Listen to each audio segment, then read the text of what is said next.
d'abord, je dois préciser que le projet d'appui au bien-être alternatif des enfants et jeunes impliqués dans la chaîne d'approvisionnement du cobalt, PABEA Cobalt, est un projet du gouvernement initié par le chef de l'État, son Excellence Félix Antoine Tshisekedi Tshilombo, et qui est appuyé par le groupe de la Banque africaine de développement. Ce projet a beaucoup de résultats et des résultats très élogieux. Nous avions deux objectifs majeurs.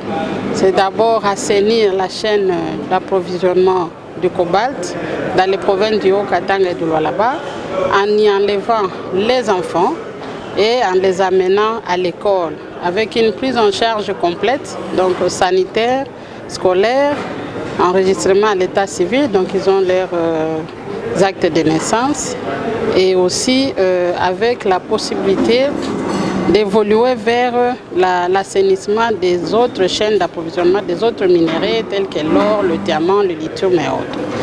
Ces résultats ont été largement atteints et aujourd'hui plusieurs études indépendantes ont certifié qu'il n'y a plus d'enfants dans les chaînes d'approvisionnement du cobalt, surtout la chaîne artisanale du cobalt dans les provinces du Haut-Katanga et du Lualaba.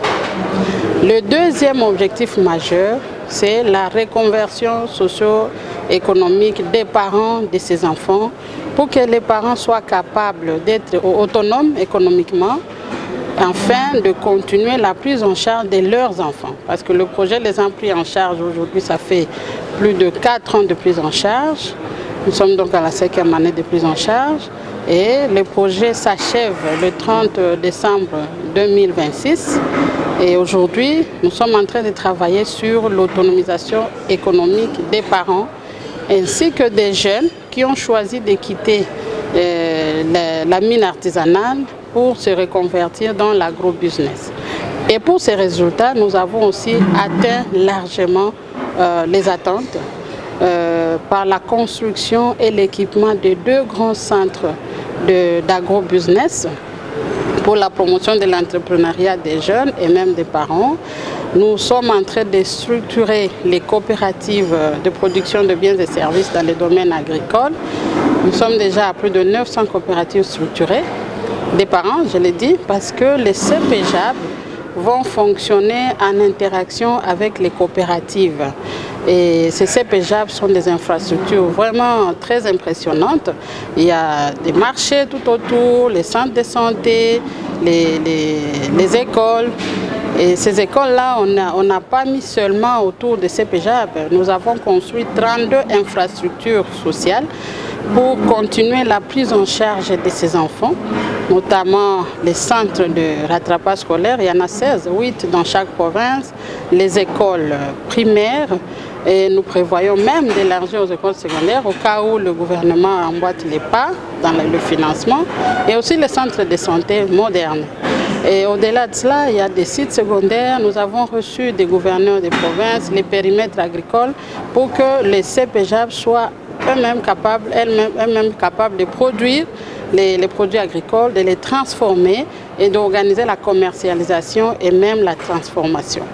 Voilà, donc pour nous, nous avons atteint tous les résultats escomptés. Nous sommes à un décaissement de plus de 80%. Et donc, nous sommes en train de préparer déjà les aspects d'achèvement. Et la bonne nouvelle, c'est que dans la stratégie pays de la BAD, le PABEA Cobalt est positionné au niveau du développement du capital humain. Et la stratégie de la BAD a insisté sur l'inclusion sociale.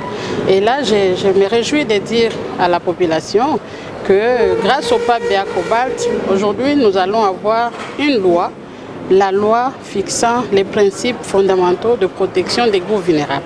Car le PABEA Cobalt a soutenu le processus de rédaction de cette loi avec l'appui de son Excellence Madame la ministre d'État, ministre des Affaires sociales, Action humanitaire et de solidarité nationale.